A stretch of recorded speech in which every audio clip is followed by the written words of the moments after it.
Hello and welcome to my Dearest Garden. We are starting the day with the ever so lovely Ranunculus. I purchased these from Eden Brothers. I will link them below in the comments. They are the Marshmallow variety. They have these pretty pink and white flowers. Here is how they look out of the bag. They're called corms, and to me they almost look like little spiders. I'm going to be pre-sprouting these before planting them. The first step in this process is to soak them in water for a few hours. I just used this large mason jar and I left them in this jar for about 4 hours. Here are how the corms look after soaking them. They did plump up quite a bit, and now we are ready to start the pre-sprouting process.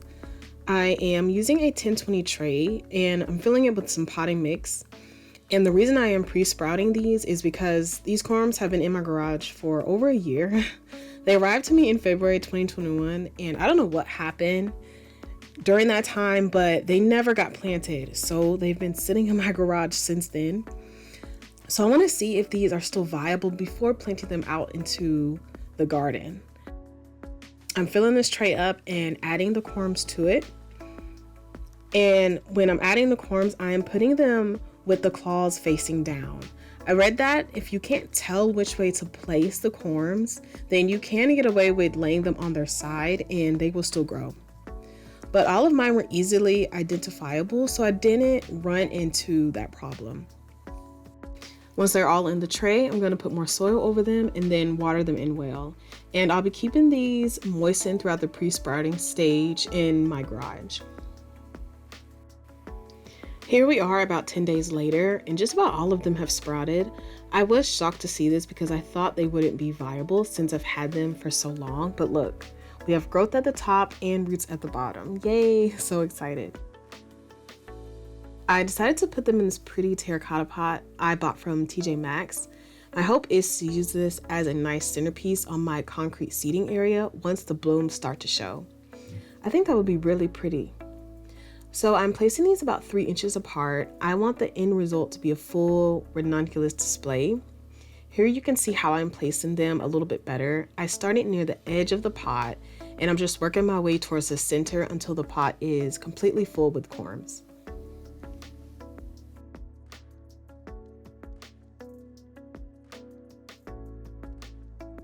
Now that the ranunculus are in, I'm gently adding soil on top of them, making sure not to cover the top growth as I do it.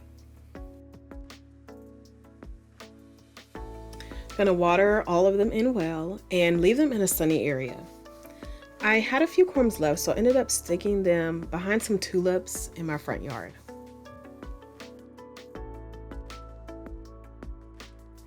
Now here we are about 12 days after we planted them in this pot.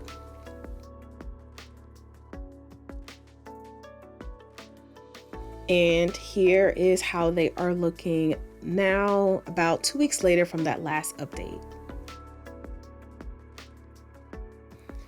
And here's that concrete seating table I mentioned earlier. I have the ranunculus sitting next to some tulips. And speaking of tulips, here are those other ranunculus. I underestimated how tall these tulips were going to get.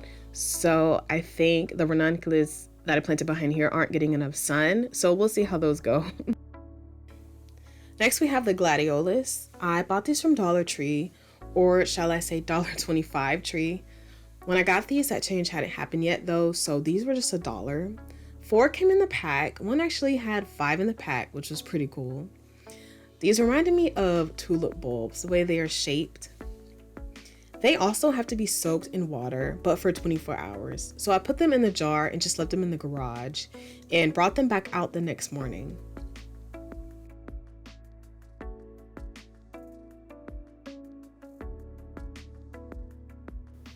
A few had roots at the bottom, so that was a good sign.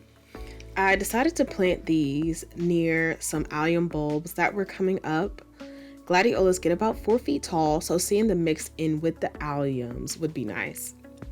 I'm not sure what else I plan to do in this bed, so I made the holes kind of towards the back of the bed and also in the middle. I'm using a Dibber Tool to make 5 to 6 inch holes for each one. This tool, along with my auger drill bit, are my absolute favorite. Y'all will be seeing me use these two a lot as the season progresses.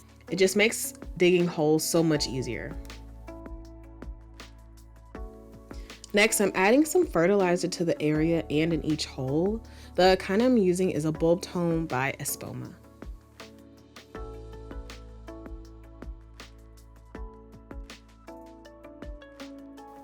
When planting these, you want to be sure the point is facing upward when putting them into the hole and the roots are at the bottom. These were really simple to plant and I got done really fast.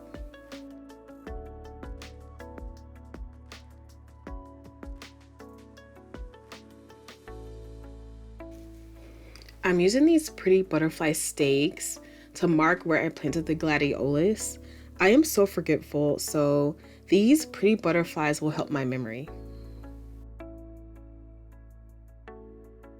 Now I just have to keep Axel from pulling them out. I brought in some compost to backfill the holes and to just lay over this area just to make it easier for me. I think these are gonna look really pretty here. I am so anxious to do more spring planting, but I'm trying to be patient because our last frost date hasn't arrived yet. And I'm kind of nervous to plant as soon as the frost date comes because last year we got a surprise frost at the end of the month and I lost a few things, which was sad. So I don't want that to happen to me again this year, so I am waiting. We're gonna get this watered in and later on I'll be adding some mulch to this area and of course more flowers so it'll look a little bit more put together. And here are the Gladiolus about 2.5 weeks later. They are growing really well. And next time I'm in Dollar Tree, I will definitely grab some more if they have any. Next, I will be planting some roses and clematis, so make sure you subscribe so you don't miss that one. Thanks for watching and happy growing.